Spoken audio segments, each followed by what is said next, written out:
Hello दोस्तों, आज का इंग्लिश वर्ड है ऑडिटर। ऑडिटर का क्या मतलब है, आइए सीखते हैं आज की इस छोटी सी वीडियो में। ऑडिटर का मतलब है हिसाब की जांच पड़ताल करने वाला। आइए इस वर्ड को सेंटेंस में इस्तेमाल करते हैं।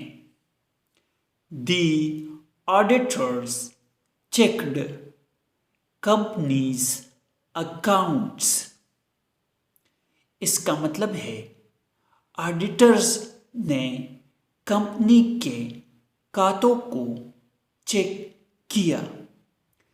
अकाउंट मीन्स खाता। व्यूअर्स, चैनल को सब्सक्राइब करें और वीडियो को लाइक और शेयर ज़रूर करें। Thanks for watching this video.